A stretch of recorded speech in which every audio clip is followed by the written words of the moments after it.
Fala pessoal, eu sou o André Rochadel e a gente está aqui no Cozinha Rochadel do GPS TV com a parceria com a Le Creuset e minha convidada de hoje é muito especial.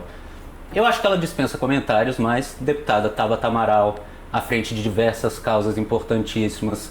Agora ela está com uma que ela vai falar pra gente, eu não vou nem me meter no meio dessa daí, que é importante para a paz, sempre visando educação, família, direitos, inclusive LGBT. E apresento a vocês, Tabata Amaral. André, muito obrigada pelo convite. Bom, Tabata, vou preparar para você aqui o estrogonofe de um jeito um pouquinho diferente, só para você não comparar com o que você comia quando era pequena, que senão dá aquela briga que eu não quero me meter. E vamos lá, vamos começar conversando. Como é que você caiu na tua vida política, assim? Que foi a tua trajetória bem distinta da que a gente vê normalmente. Eu acho que para qualquer área, não só da política. Como é que aconteceu tudo isso? Como é que você viu que precisava e que era um caminho importante de ser tomado? Primeiro, te agradecer, estou muito feliz de estar aqui, obrigada pelo convite. Eu sou apaixonada por estrogonofe e eu já estou morrendo de fome, mas eu vou me segurar. Acho que a melhor forma de resumir, André, é que esse lugar da política, da representação, não é um lugar que foi desenhado para alguém como eu. Eu tenho muito orgulho da minha história e da minha origem. Eu sempre digo que o lugar em que a gente nasce, as circunstâncias que a gente enfrenta, eles não podem limitar o tamanho dos nossos sonhos, até onde a gente vai, mas eles guiam nossos valores, quem a gente é. Então eu tenho muito orgulho de ser uma filha da periferia de São Paulo, de nordestinos, de uma baiana e um paraibano, da escola pública. E a gente sabe que todo esse contexto de ter crescido em uma ocupação, tudo que eu vivi muito nova, com o alcoolismo, com a dependência química do meu pai, todas as lutas que a gente travou, as alegrias, os sacrifícios que meus pais fizeram, não eram vistos dessa forma. E muita gente, desde muito cedo, começou a rotular, a mim e ao meu irmão, de esses meninos vão ser drogados igual o pai, não vão dar pra nada. E aí algumas coisas mudaram essa estatística. Primeiro, projetos sociais e o espaço que a gente encontrou na igreja para pedir socorro quando faltava comida, para fazer uma atividade, porque eu venho de uma região muito perigosa de São Paulo, historicamente, e depois a educação. Uma professora de matemática da escola pública, uma Olimpíada de Matemática quando eu era bem novinha, uma bolsa de estudos e outros professores e anjos que eu fui encontrando para me mostrar que esse mundo é gigante e que existia faculdade pública que eu não sabia, que existia vestibular que eu não sabia e que eu poderia sonhar com essas coisas. Então, eu tenho muita clareza, de novo, que romper as estatísticas, tá aqui hoje, aprovando os projetos que eu aprovo de absorvente, pé de meia, ensino técnico, tá aqui hoje brigando e brigando por esse espaço e pelo que eu acredito, mas que eu devo tudo isso às oportunidades que eu tive. E acho que talvez para não me alongar demais, não foi tão óbvio para mim. Eu, desde muito nova, tenho essa gratidão de saber que eu precisava retribuir o que eu recebi.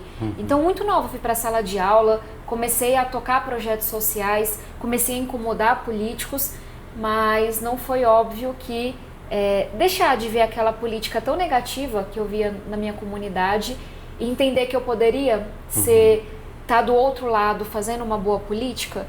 Então hoje também tenho essa missão de convencer boas pessoas a virem para a política.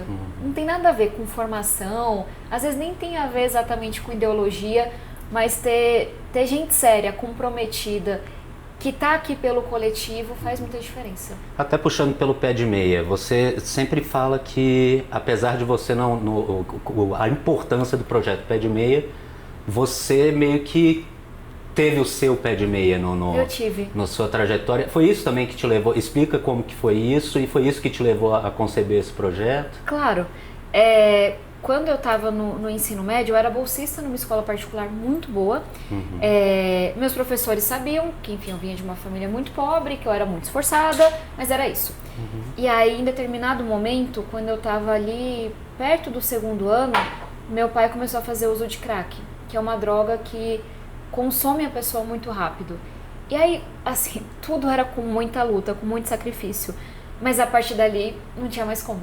Não tinha dinheiro pro lanche, não tinha dinheiro pro transporte, não tinha motivação que sustentasse. E aí eu fui desanimando, mas sem explicar para os professores o que estava acontecendo. E aí sempre tem aquele professor que te enxerga, né? Que eu era o número 45 da chamada, Tabata. Mas para ele não, assim, ele não ficou, tá desestimulada. O que muita gente pensaria, isso que dá uma oportunidade para quem vem de onde ela vem. Ele não sossegou até que eu explicasse para ele o que estava acontecendo.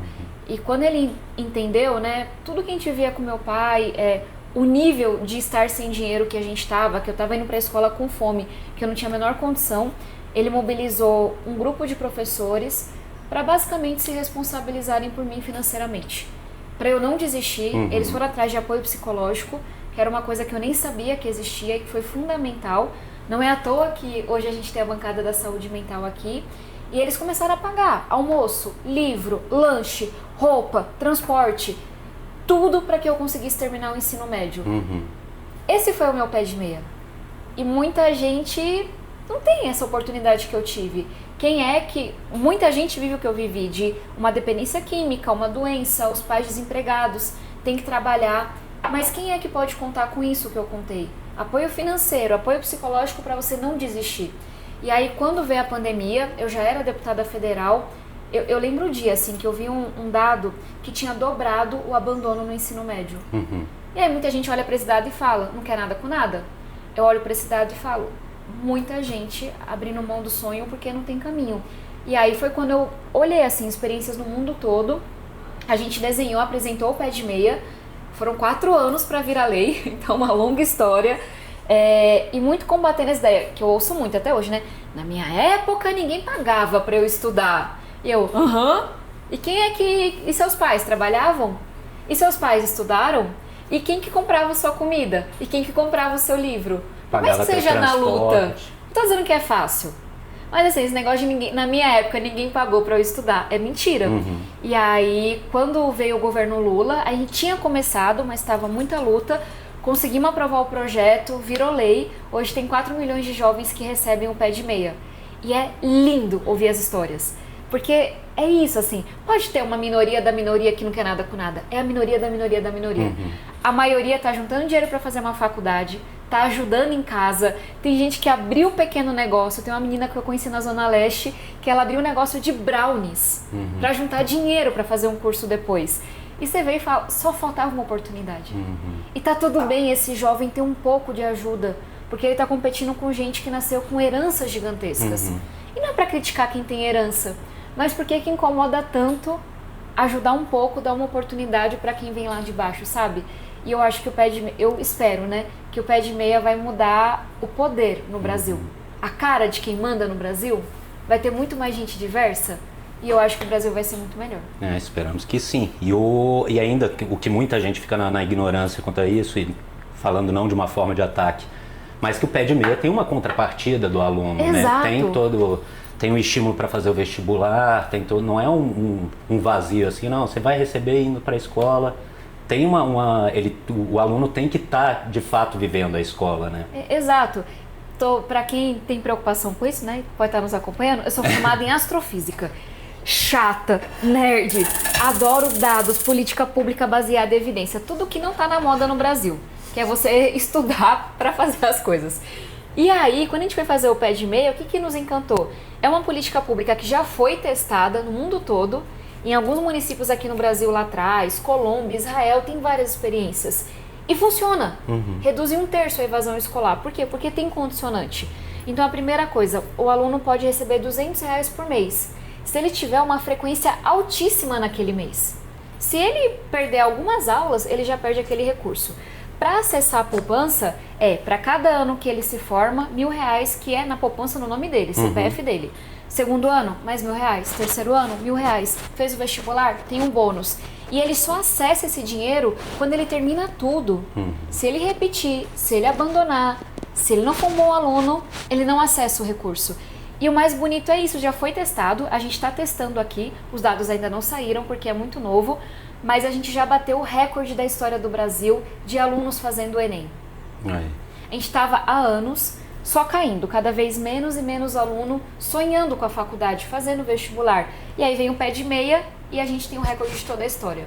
É visível o ponto de inflexão, né, para você comparar. E aí, para os mais nerds que estão nos acompanhando, tem um economista que é o Paes de Barros, que é do INSPER em São Paulo, super reconhecido. E ele tem vários estudos nessa questão de evasão e ele mostra que hoje, antes do pé de meia, o Brasil perdia 3% do PIB por conta da evasão escolar. Só para dar um dado, quem não terminava o ensino médio no Brasil vivia 3, 4 anos a menos do que quem terminava. Era menos produtivo, mais chance de ser preso, de ter uma doença grave. É só para a gente ver o custo da educação, né? O custo de você não investir na educação. E outra pauta muito importante, que a gente estava até conversando antes, o da licença paternidade. Conta um pouco isso pra gente, que eu acho que não está divulgado quanto deveria esse projeto. Essa é bem fresquinha, porque eu estava aqui, André, a gente vai tentar aprovar hoje o projeto na Câmara. Depois de muitos anos esse negócio está andando. Que é o quê? No Brasil, licença paternidade são 5 dias. É ridículo. O puerpério são 40 dias. Quem é a mãe que, pensa a mulher que fez cesárea. Ou a mulher que, um caso que é muito comum, mas é muito triste, que tem uma depressão pós-parto. Como é que o marido simplesmente volta a trabalhar, como se nada tivesse acontecido? E aí a gente está há alguns anos também, tudo é luta, viu? Nada é assim da noite pro dia. Tentando ampliar um pouco, com responsabilidade. Qual é o texto que a gente chegou? Ampliando 5 dias a cada ano, até chegar em 30 dias. Hoje é a empresa que paga a licença paternidade, vai ser a Previdência que vai pagar. Então, para o pequeno empreendedor e até para o grande, é um super alívio. E aí, muito estudo também mostrando o quão isso é importante para a mulher poder voltar para o mercado de trabalho. Até porque no nosso projeto, o homem pode tirar metade quando o filho nasce e metade quando a mulher volta, para ajudar ela. Estudo que primeira infância é a fase mais importante do desenvolvimento de qualquer ser humano. E aí tem um estudo que eu achei bizarro, mas que ilustra bem essa questão de saúde mental, violência contra a mulher, tudo. O homem que tira a licença paternidade, ele é menos agressivo. Cai os índices de agressividade dele. É uma nova família, é uma configuração nova. Precisa de tempo para todo mundo se acostumar. E aí até uma conversa mais economiquez, mas a gente já está na curva demográfica caindo. O que é isso? A cada ano vai nascer menos criança no Brasil. Países que estão passando por isso mundo afora já estão encontrando formas de incentivar que as famílias tenham mais filhos. Então eu sempre falo, gente, isso vai se pagar. A cada ano vai ser mais barato, porque infelizmente vai ter menos criança. E se a gente não investe na família, não tem país forte. Tem que investir. Então é uma provocação para muita gente que não entende, né, que a criança, o pai presente, a família forte é um investimento em toda a sociedade. Salvo engano é isso, né, mas só esses 5 dias de licença paternidade, porque a mulher de um parlamentar lá atrás morreu e ele tinha que cuidar, e daí ele... A história que eu sei é do deputado Alceni, que foi constituinte, e ele é pediatra, tinha essa causa, mas a filhinha dele mais nova tinha acabado de nascer. E ela estava tendo muita dificuldade, a esposa no começo. A esposa dele estava bem, mas ele não estava conseguindo dormir, estava se desdobrando para ser um bom deputado, para estar com a esposa, enfim. E aí ele chegou lá, todo mundo fazendo piada, chacota, rindo da cara dele, porque ele tinha proposto isso, e ele fez um discurso muito emocionado sobre a filha dele. E aí ele conseguiu esses 5 dias, e ele tá aqui com a gente em Brasília, com a filha dele. Olha só. Pra lutar pela ampliação da licença, 37 anos depois. Então. Porque ficou 37 anos parado, né? E o mais bonito é que mulheres, assim, da esquerda, da direita, toda a bancada feminina tá de cabeça nesse projeto. Os homens estão começando a ter mais consciência, ainda tem um pouco de resistência. Que deveriam ser os mais interessados nisso, né? Mas enfim, eu não vou nem reproduzir as besteiras que eu ouvi nas últimas semanas.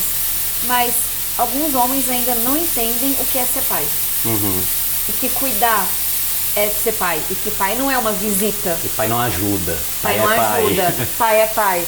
Então, mas a gente está vencendo pouco a pouco. E você foi falando isso das bancadas, tanto oposição quanto situação, apoiando. Você é uma pessoa que, desde que começou a ter voz na política, começou a ser muito atacada por todos os lados, porque você toma suas posições em cima das pautas, não por orientação de partido, não por... Então você toma a crítica e a pancada da esquerda e da direita. Você consegue se posicionar em algum espectro político? Eu digo nem pegando como se coloca no Brasil, mas numa questão de como você enxerga a esquerda e direita, centro. Onde que você se posiciona nisso, ou você acha que você tem uma visão mais independente, progressista? As pessoas me atacam muito porque elas gostam de gado. Elas gostam de quem faz amém para a cartilha partidária, de preferência é um homem que está mandando, e ele vai te dizer como que você deve pensar em agir. E na hora que você fala, você está sendo incoerente, isso não faz sentido e se incomoda. Então a forma como eu venho me portando qual que é a pauta?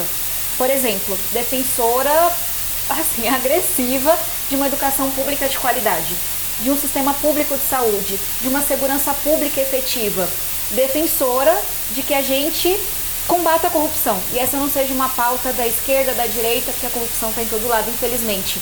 Defensora de uma pauta de que as pessoas possam ser quem elas são, com segurança, com liberdade. Estamos aqui, direitos LGBT, direito das mulheres, o combate ao racismo. Eficiência, o Estado é extremamente ineficiente. Sim. O serviço público não funciona. Por que você defender uma pauta de um Estado eficiente é uma pauta de direita? E aí, é por isso que dá nó nas pessoas, porque empresariado, por que a gente não pode ter um Estado que ajuda os pequenos empreendedores, que simplifica, sabe? Que ao invés de estar ali pesando, parece que se você faz tudo certo, você é penalizado, e aí se você faz tudo errado, perdão, você não é. Então, as pessoas têm dificuldade comigo, algumas, porque em cada pauta eu tenho a minha convicção firme. Mas eu não entro nessas lorotas de, só pode defender a pauta ambiental quem é de esquerda. Só pode defender a pauta de segurança quem é de direita. Só pode falar de combate à corrupção quem é de cima, de baixo. Porque eu acho que isso é burrice. Isso eu acho que a polarização emburrece a gente. Porque as pautas que... Isso daí um amigo meu que fez essa provocação e achei muito correto, assim... Tirando a parte ideológica, mas assim, ver no Brasil, ou fora do Brasil, porque é mais ou menos parecido, né? Por que algumas pautas são de esquerda e de direita, mas deveriam ser de todos? Como você falou, do meio ambiente, não deveria ser uma preocupação da esquerda e da direita. Segurança, não deveria ser esquerda ou direita. Todas são preocupações de sociedade. Eu posso dar um exemplo bem polêmico do quanto que a polarização emburrece. A gente teve uma votação muito ruim na Câmara, que foi a tal da PEC da blindagem. Que era o quê?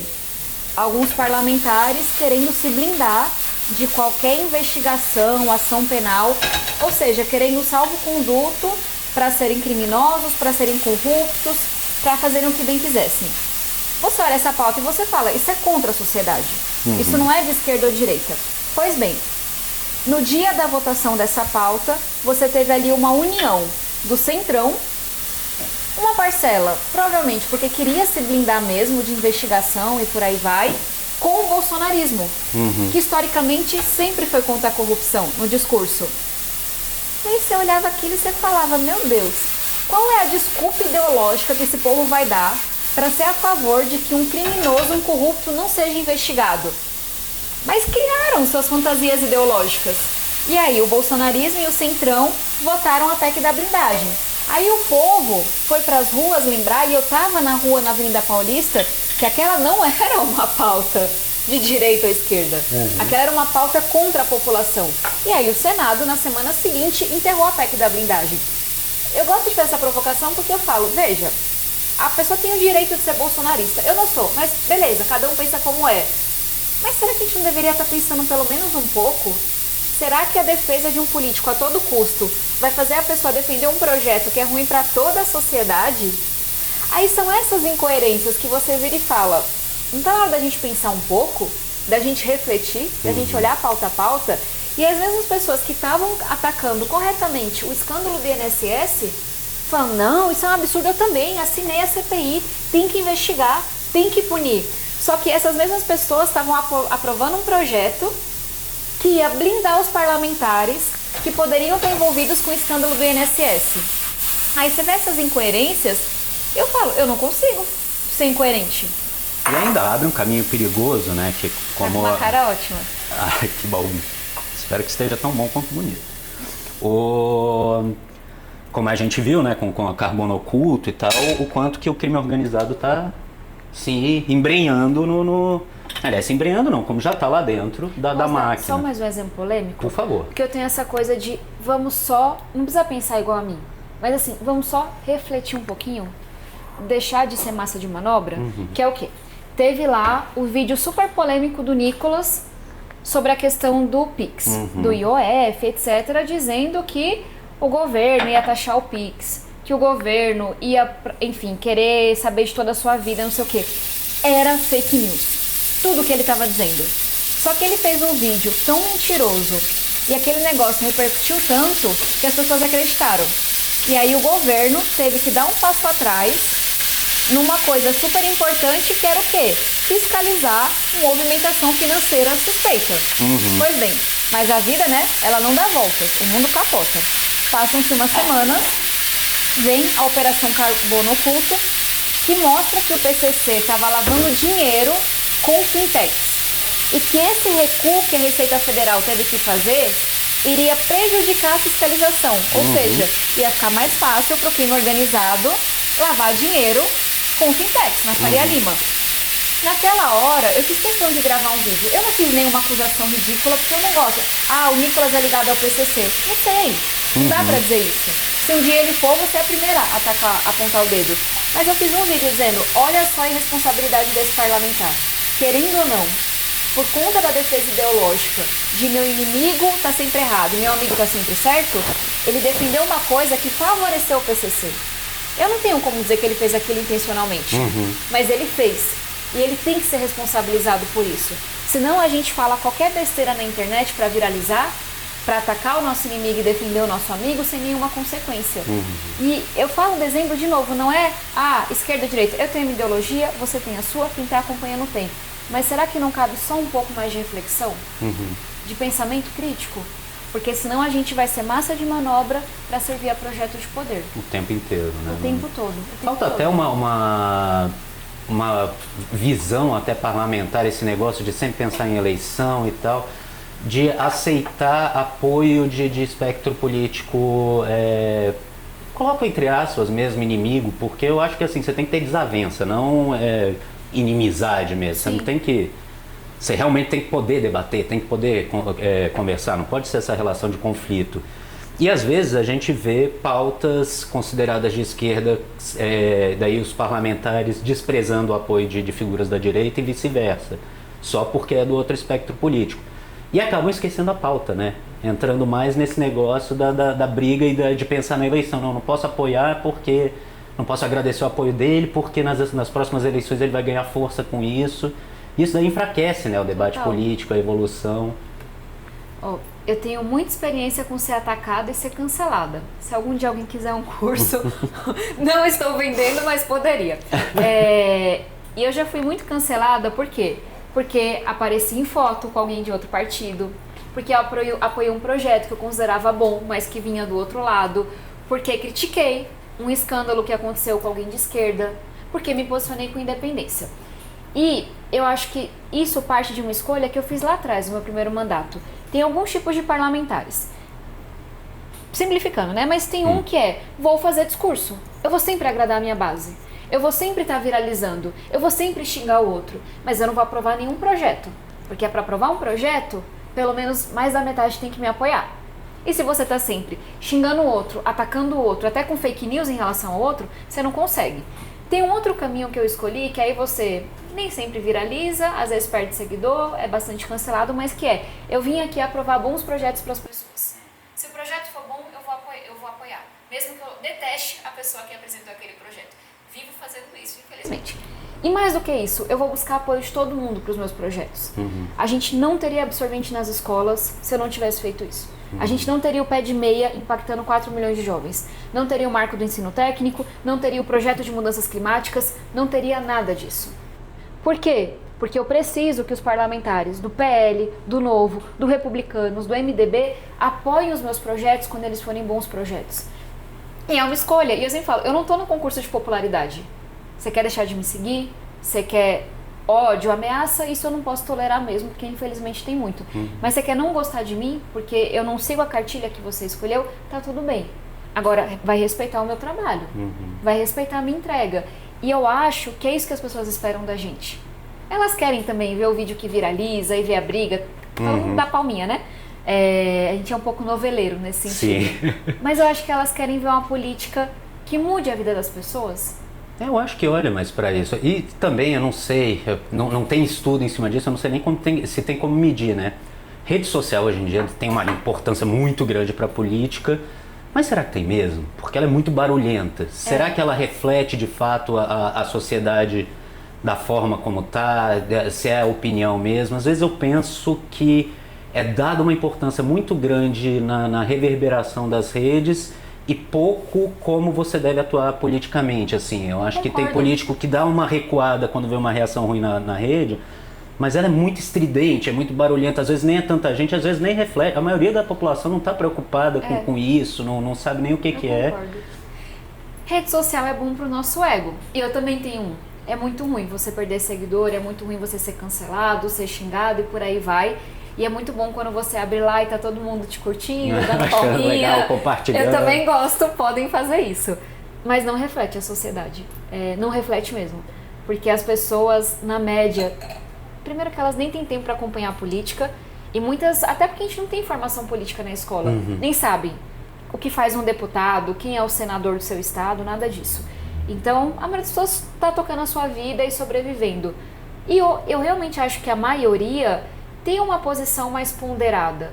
Disso que a gente estava falando, de acreditar que o meio ambiente tem que ser levado a sério, acreditar que a segurança pública tem que ser efetiva, levar a sério o combate à corrupção, querer que o pequeno empreendedor possa prosperar, não tenha todas aquelas amarras de burocracia em cima dele.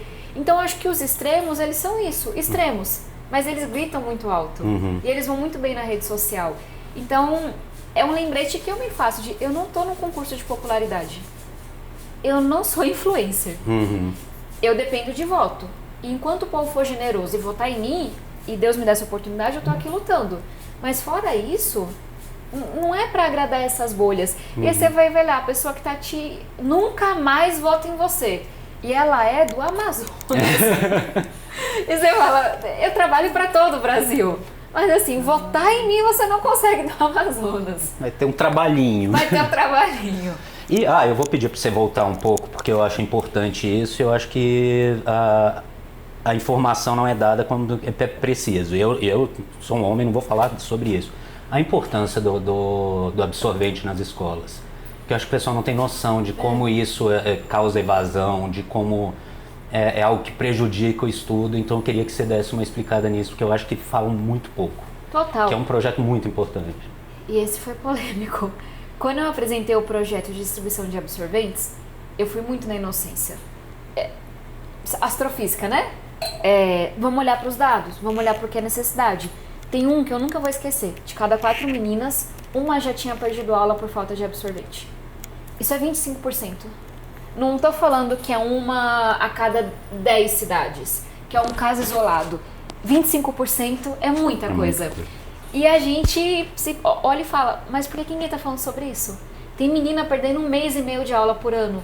O custo que é pra gente uma menina não aprender por 1 mês e meio, e aí eu fui aprendendo o custo psicológico que a menina tem da vergonha, do medo de um vazamento, porque a menstruação é um tabu absurdo. E aí eu falo, não, vamos ter um projeto. Tem que estar no posto de saúde, tem que estar na escola. É barato pro Estado comprar o absorvente se isso for evitar que a menina desista dos estudos, que isso for evitar que a mulher tenha, o que acontece, por exemplo, uma infecção no útero e tenha que retirar esse útero e se torne infértil e por aí vai. Apresentei o projeto, eu nem divulguei, nem tive tempo. Cacete! Comecei a receber pornografia, ser xingada, fui ridicularizada em rede nacional. Foi pra Harvard pra fazer isso? Não tem mais o que fazer? Essa menina é uma anta, não sei o quê. E aí tem muito de quem eu sou assim. eu não saio por baixo, não. Eu tava morrendo de raiva, assustada com tudo aquilo, mas a minha primeira resposta foi fazer um vídeo lendo cada comentário pornográfico, sujo, pesado e respondendo. Pra dizer, não é por vocês, é pelas meninas que eu tô fazendo isso. Não foi fácil, André. Do dia que eu apresentei o projeto até o dia que a lei estava plenamente implementada, com os absorventes na farmácia popular, foram 4 anos. Mas quem me deu força foram as meninas e as pessoas que conheciam essa realidade. A gente mobilizou meninas do Brasil todo nessa luta. Foi muito legal porque alguns homens também vieram juntos, então teve muito assim, liderança comunitária, professor, padre, pastor. Quem atuava na periferia sabia que aquilo era uma realidade. E a gente foi vencendo o preconceito. E os mesmos homens que me xingaram quando eu apresentei o projeto, na última votação, votaram junto comigo, elogiando o projeto. Aí eu vou fingir que não sei o que você falou. Pra dizer que a gente também... O Brasil é muito complexo, mas a gente consegue enfrentar alguns preconceitos, sabe? Mostrando a realidade, tendo paciência, brigando quando necessário. Mas tem jeito o nosso Brasil. Eu acho que essa foi a mensagem que ficou pra mim. E hoje muita gente ainda tem preconceito, mas toda escola que você entrar, toda farmácia popular vai ter o absorvente. E isso é demais. E até indo nesse negócio da Brasil tem jeito, eu como eleitor, confesso que eu senti um quentinho quando houve toda aquela mobilização social em cima da PEC da blindagem, que foi orgânico assim, e foi de aí, todos, né? daí a gente ainda existe, assim, ainda respira. Eu acho que aquilo me deu um respiro e eu saber de você que está dentro da máquina, se também dá esse brilho que não precisa ser conduzido por uma, como você fala, da polarização de algum espectro que está chamando, não, foi a população que viu isso. A maioria silenciosa, né? A gente estava numa esteira de alguns projetos muito ruins. E eu tô sempre aqui, né? Eu já aprovei mais de 20 projetos e não sei o quê, mas a verdade é que em muitas votações eu perco. Eu sou minoria e eu perco. Um projeto para aumentar o número de deputados. Votei contra, não preciso nem explicar por quê, perdi. Teve essa história da PEC da blindagem, a anistia, que para mim é mais uma impunidade. Tá tudo bem você planejar assassinar alguém, dar um golpe de Estado, que você não vai sofrer nenhuma consequência. E eu vim nessa esteira de só perder votação, do lado do que eu acho que é certo, mas perdendo no voto. E dá um desânimo. E você vira e fala, ninguém tá vendo. Sabe, as pessoas realmente, elas só conseguem enxergar essa polarização, elas não conseguem pensar nelas mesmas. E aí a gente foi pra rua. E foi muito, eu tava em São Paulo, não sei falar do Brasil todo, mas não era aquela coisa partidária. Só as pessoas daquele partido, só o militante de esquerda. Tinha muita criança, tinha muito idoso, tinha muita gente que eu sei que é de direita. E que me escreveu e falou, Tabata, eu vou. E eu, vai! Porque não é sobre esquerda e direita. E tanto que, assim, os parlamentares se blindam muito da opinião pública. Mas vamos combinar que não é que todo senador era contra a PEC da blindagem. Por que todos os senadores votaram? Porque ficaram morrendo de medo da reação das pessoas. Então dá esperança. Daquela coisa de falar assim, ó, tá vendo? Eu tava aqui meio que sozinha, mas eu não tô não. A gente tá aqui viva, a gente tá vendo. A população vê, né? Enxerga. Né? E assim, passou algumas semanas, aí perdi de novo na questão das bets. Por quê? Porque tem um lobby absurdo dessas casas de aposta que estão adoecendo, estão endividando as famílias. E o lobby fez com que a gente não taxasse as bets aqui no Congresso. Aí você dá uma desanimada de novo. Mas você vai e fala, não, se for preciso a gente vai pra rua de novo. A gente apresenta um novo projeto. Então aqui é muito de altos e baixos. Eu acho que a gente, da mesma forma que não pode esquecer que isso aqui não é um concurso de popularidade, que eu não sou uma influencer pra ficar fazendo um videozinho ao invés de estar negociando os projetos. Eu acho que tem que lembrar também que o povo tá vendo. É nosso papel explicar o que está acontecendo e mobilizar as pessoas, mas o povo tá vendo. E eu espero que dê a resposta na urna ano que vem. E que entenda que o voto pro deputado e pro senador é mais importante do que o voto para presidente. É importantíssimo, e ele não tem essa visão. A maioria não lembra nem em quem votou. Não, a gente não consegue lembrar do número, né? Mas enquanto candidato é uma coisa que fica assim desesperada, porque é sua vida. As pessoas pesquisam na véspera, decidem no dia. E você assim, juntando as melhores propostas, abrindo mão de tudo. E ano que vem são 6 votos. presidente, governador, deputado estadual, deputado federal, senador 1, senador 2. O desespero que me dá pensar que as pessoas não vão pesquisar os 6 votos. É uma vez a cada 2 anos. E muda a nossa vida de tantas formas.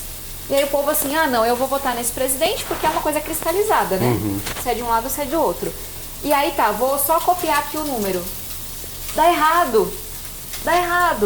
E aí talvez você que tá nesse ramo da comunicação, assim, até me ajuda. Como é que a gente junta comida e convence o povo que esse negócio importa? Porque você fica assim meio, não, ela tá falando só porque ela é política. Não é. É porque eu quero sair na rua e estar segura. Eu quero viver um país em que a escola pública presta. Eu quero, no dia que eu precisar, poder contar com um sistema de saúde que presta. Eu quero saber que tem um governo cuidando dos meus dados quando eu estou usando uma plataforma na rede social. Eu quero saber que se alguém me ameaçar, me atacar, eu vou poder contar com a polícia. Tudo isso é política. E aí, assim, dá vontade de parar todo mundo, pegar nome e falar... Só pesquisa, é só preciso que você faça isso. Não assiste aquele vídeo. Não precisa acompanhar a política todo dia. Só pesquisa, sabe? E não vai no oba-oba. Mas enfim, um dia a gente arruma isso. Vamos tentar arrumar um pouco ano que vem. Isso, esperamos, viu? Essa dificuldade, né, de sair... O momento político que você entrou é muito complicado. Quando você falou dessa... Virou torcida, né? Virou torcida. E era menos... Eu sou um cadinho mais... Era mais chato, eu tenho saudade de quando era chato. Exato. Eu sou um cadinho mais velho que você, eu tenho 40. Eu vi uma política diferente do que a gente vê hoje em dia, assim. Tinha uma pseudo-polarização, mas era muito clara, mas era mais respeitosa, né? Hoje em dia virou uma briga que é um absurdo. E você ainda tem que... ficar nos malabares ali, na opinião pública e também no teu trabalho dentro da Câmara, né? Porque você tem que ter diálogo com todo mundo. Não existe isso de você estar brigado com todo mundo lá, senão você não aprova nada. Você não vai fazer só seus vídeos de internet, mas para o que você de fato quis ser eleito, o que você de fato quis fazer, você tem que ter diálogo, tem que ter uma boa relação. Então, essa forma como a política se coloca hoje em dia é muito perigosa, né, para a evolução. Eu sempre brinco, assim, fazer política de forma séria é uma vida de muitos sacrifícios. E eu sei que eu não vou conseguir fazer tudo isso para sempre. Trabalhar 12, 18 horas por dia, de domingo a domingo. Uma hora você quer ter filhos, você quer cuidar mais da sua família, e tá tudo bem. Agora, o que eu acho que não tá tudo bem é a violência. Eu não deveria ter que andar com escolta e carro blindado como eu já andei, porque eu tive coragem de dizer que o crime organizado está entrando na política, como eu venho denunciando há muito tempo. Eu não deveria ir para audiência pública, ter medida protetiva como eu tenho, porque alguém discordou da minha opinião e me ameaçou de morte e falou que ia me estuprar. Eu não deveria ficar com medo da segurança da minha mãe, do meu irmão, e não poder andar na rua livremente porque alguém pode vir e, sei lá, me atacar. E é isso que eu queria que as pessoas entendessem. Tá tudo bem não gostar de mim, do meu trabalho, discordar das minhas ideias, expor as suas opiniões. O que não tá tudo bem é você atentar contra a vida de alguém que aquela pessoa pense diferente de você. Se a gente tirasse isso da política, já ia melhorar tanto. E eu tô nessa missão de melhorar o Congresso, né? Então, tentando convencer gente no Brasil todo. Eu passo o dia fazendo isso. Se candidate. Você tem esse trabalho lindo. Você é uma mulher séria. Você é um cara bacana. Se candidate. E as pessoas não querem porque elas têm medo da violência. Porque elas têm medo do que os filhos vão enfrentar. E elas falam, Tabata, eu não quero enfrentar o que você enfrenta. Porque eu acho que uma vez que é só você até puxa força, né? Você quer, embora você não devesse ter essa preocupação, mas enquanto é só você, eu sou casca grossa, eu aguento. Agora, quando começa a mexer com gente sua, aí não tem quem aguente. O medo fica maior mesmo. Essa é uma das coisas mais pesadas pra mim na campanha à Prefeitura de São Paulo. Eu fui pra 11 debates, eu juntei um time de centenas de pessoas, um puta plano de governo, sabe assim, na rua o dia todo. Trouxemos gente super experiente. E você foi alterando ao longo também. Você vê, essa ideia é boa, dá pra adaptar. Você teve de calçada, a inclusão de mães atípicas. Sabe assim, tudo feito com muito carinho, com muito esmero, se doando, nananana. Mas aí chega na campanha, um dos candidatos fala mentira sobre a morte do meu pai, atacando a honra de toda a minha família. E faz isso viralizar no Brasil inteiro. Passa mais um tempo, esse mesmo candidato começa a inventar mentiras sobre o meu relacionamento. E dizer que eu era burra e eu não podia ser prefeita porque eu sou mulher. E aí passa mais um tempo, começam a fazer vídeos de deepfake com IA pornográficos usando o meu rosto. Você entendeu? Eu topo trabalhar 12, 18 horas por dia. Eu topo estudar pra caramba, juntar gente diferente. Tudo está na conta. Agora não mexe com a minha família. E assim, eu aguentei, a gente foi até o final, 600 mil votos, foi lindo. Agora eu sempre penso assim, naquela eleição eu fui a mulher mais votada do país inteiro. Tem um teto ainda para as mulheres. E eu pensava assim, quantas meninas e mulheres estão olhando para essa campanha e pensando, eu vou me candidatar, eu vou ser como ela. Mas quantas outras estão olhando e falando, de jeito nenhum. Não quero passar por isso. Eu não quero que façam um vídeo pornográfico meu de deepfake. Eu não quero que ameacem a minha mãe. Eu não quero passar por nada disso. Então, tem muita gente que fala, esse discurso vitimista, identitário. Gente, desculpa, não é. Eu não tenho culpa de ter nascido mulher e todo dia alguém diz que eu não poderia estar na política porque eu sou mulher. Queria não precisar falar sobre isso. Identitário virou a palavra para descredibilizar uma humanidade, né? Exato. Eu falo assim, putz, me formei em ciência política e astrofísica, sabe? Nem sou das pessoas talvez mais femininas, que eu recebo essa crítica também, né? Me deixa, eu não quero falar sobre isso todo dia também. Não quero falar sobre a violência que eu recebo. Quero falar dos meus projetos, das minhas ideias. Mas todo dia alguém me lembra, né? Não tem como fugir. Então não tem como fugir. E voltando um pouquinho no que você falou das redes sociais, e deepfake, etc. É um pouco assustador como isso daí está evoluindo. Agora há pouco saiu uma ferramenta que o pessoal tá brincando em casa e fazendo uns negócios absurdamente assustadores. Eu mesmo não acredito mais em nenhum vídeo de câmera de segurança que envolva animais. Que estão fazendo coisas absurdas e que fica muito realista. Sim. E como é que você acha que vai ser ano que vem com essa loucura? Porque... Veja, André, eu vou estar na luta no que vem. Mas se eu te dissesse que o Brasil está preparado para lidar com IA na eleição, eu estaria mentindo para você. Não tá? Não tá? Você não consegue derrubar os vídeos fake, demora para você saber o que é fake e o que não é. A justiça eleitoral tem um ritmo, esse mundo de rede social tem outro, muito mais rápido. E tem outra coisa também, eu tô pensando muito na campanha à prefeitura porque foi aquela loucura, né? Cara, debate, será que eles ainda servem o propósito que a gente queria? Eu fui para 11 debates, estive em todos. Vou ser bem zero modesta agora, que faziam pesquisa. Quem assistiu o debate nos 11, eu ficava em primeiro lugar. Falava, posso até não gostar muito, mas a menina é a mais preparada, seria a melhor prefeita. Só que quase ninguém viu o debate. As pessoas não sentam mais para ver a televisão juntas no final do dia. As pessoas viam os cortes do debate. E o que virava corte e viralizava? Era a carteirada, era o soco, era a cadeira voando, era isso. Então foi uma eleição em que as pessoas não conseguiram comparar os candidatos, os planos de governo, as ideias, falar da cidade. Tenho medo que isso aconteça ano que vem. Que o debate já não tenha nenhuma importância, ou muito pouca, que ninguém saiba o que cada um pensa. Aí é uma carta em branco, né? Você elege aí e faz o que você quiser, porque você não teve que prometer nada. E seja uma campanha de cortes.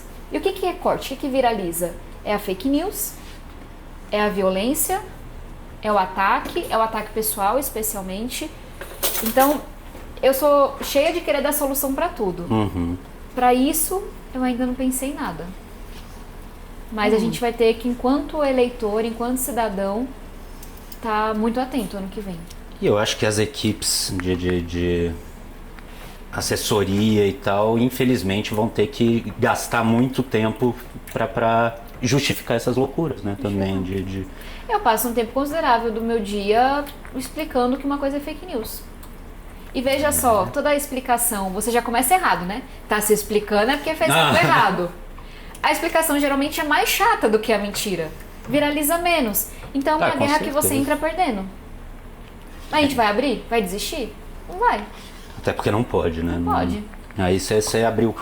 Você se rendeu à barbárie mesmo. Não tem pra onde ir. Eu sempre digo assim, quando Deus der força, eu tô aqui, na luta. Mas veio me ajudar. E é isso que me dá esperança também. Eu encontro muita... É mais menina e menina que gosta muito do meu trabalho, assim, com 9 anos, 10 anos, 11 anos. E eles falam, um dia eu vou ser igual a você, eu vou me candidatar.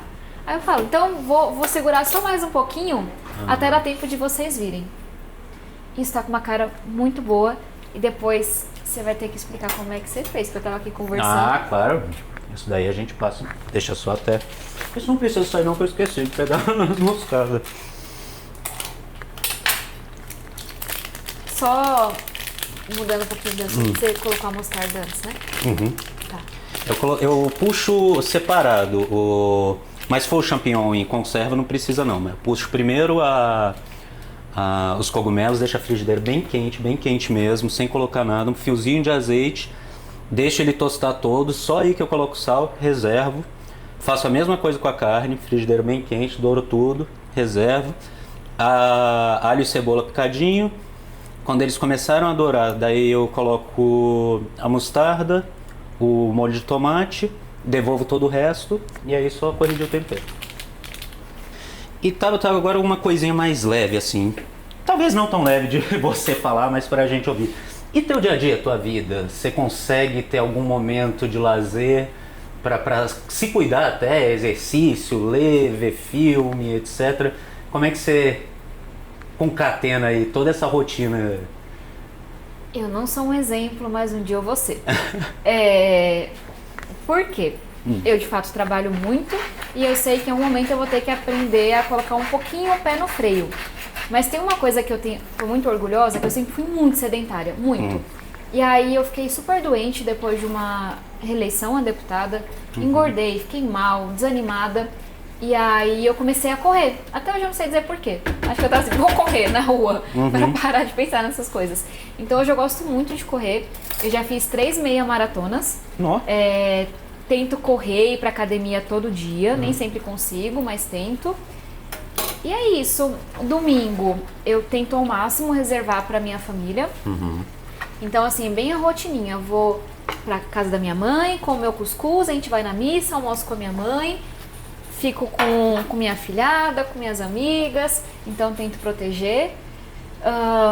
Meu namorado é de Recife, então eu tento passar alguns domingos com ele. Ainda tem essa loucura. Mais uma viagem. E é isso. E quando eu tô lá com ele, ou à distância mesmo, a gente sempre tenta ver uma série, ver um filme domingo à noite. E o que você gosta de série, filme?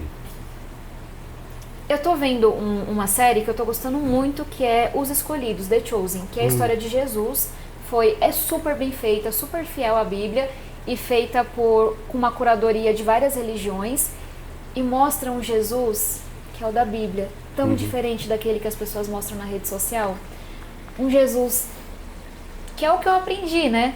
Tão cheio de amor, tão humano, tão apaixonado pelas pessoas que mais precisam, mais vulneráveis, com tanta raiva de quem tá no poder e de quem faz coisa errada.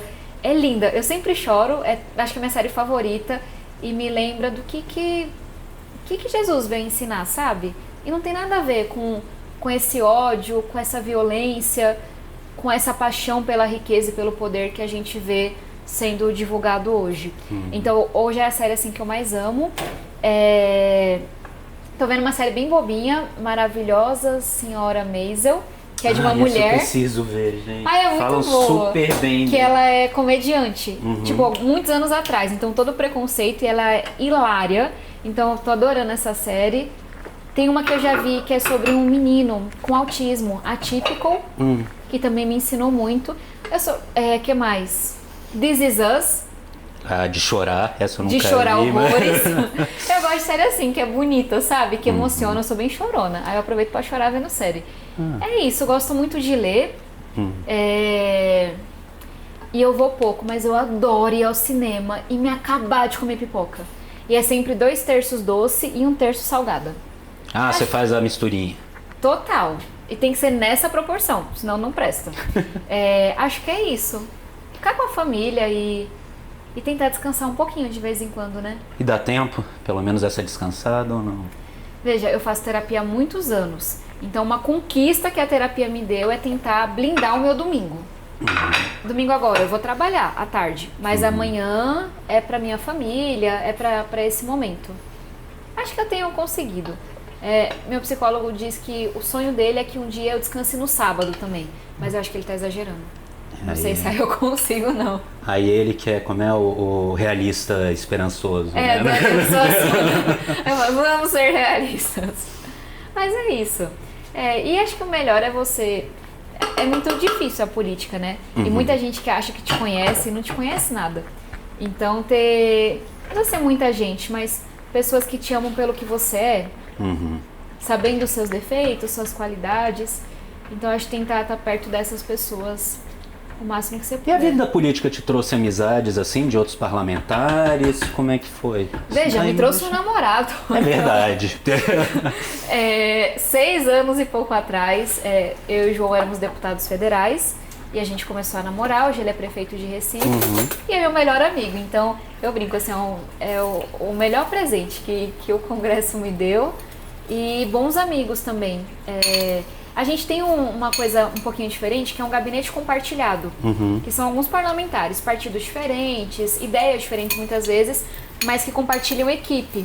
E é um grupo assim muito de apoio para mim. Então, a deputada Camila Jara, que é do PT, deputada Duda Salabert, que é de Minas, do PDT. Adoro a Duda. Eu sou apaixonada pela Duda. É a pessoa mais sábia que existe na política brasileira. É uma que eu ainda quero receber aqui. Você precisa. E ela é tão calma, tão maravilhosa, tão tranquila. Eu estou assim me descabelando e a Duda tá plena. Então elas são grandes amigas. Senador Alessandro Vieira também é um grande amigo. Eu adoro quem assim rompe estereótipo. É um delegado super forte na pauta de segurança pública, que é extremamente humano. Eu adoro ele.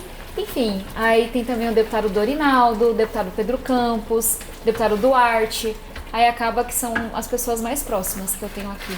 Que não era esperado, né, acontecer isso, eu imagino, quando você estava entrando na política. Não, eu cheguei morrendo de medo, né, assim, não vinha de família importante, não vinha de família política. Cheguei caminhando com as próprias pernas, sem padrinho político. Então as pessoas também não sabiam muito como lidar comigo. Mas fiz bons amigos, o deputado Felipe Rigoni, que é um grande amigo até hoje. É uma turma diferente, que se une nem sempre assim, a gente muitas vezes vota diferente. Mas a gente tem ideais, princípios parecidos, sabe? Eu acho que pra amizade é isso que importa. E o respeito à desconcordância também, né? Entender, assim, de novo, não pode ser uma coisa moral, né? Eu não conseguiria ser amiga de alguém que é preconceituoso. Ou de alguém que é corrupto. Mas se a pessoa acha que a economia tem que ser de um jeito ou de outro, que a educação tem que ser de um jeito ou de outro, tá tudo bem, faz parte. É o jogo, né? É o jogo. E agora? Tá com uma cara muito boa. E estrogonofe é minha comida favorita. Parte mais importante. Obrigada. Tá com uma cara muito, muito, muito boa. Fico nervoso nessa hora. Não tem perigo disso aqui não tá maravilhoso, você não se preocupe.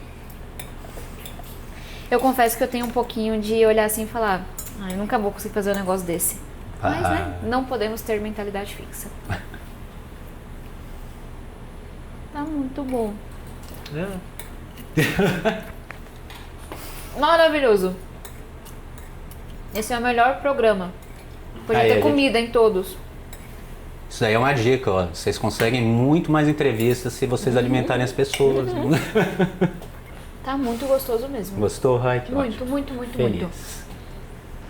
Então é isso, pessoal. Muito obrigado a quem acompanhou a gente até aqui. Muito obrigado a Tabata por ter aceitado o convite. Muito mesmo. obrigada. Foi um prazer, você é uma simpatia, sério. Foi muito gostoso o papo.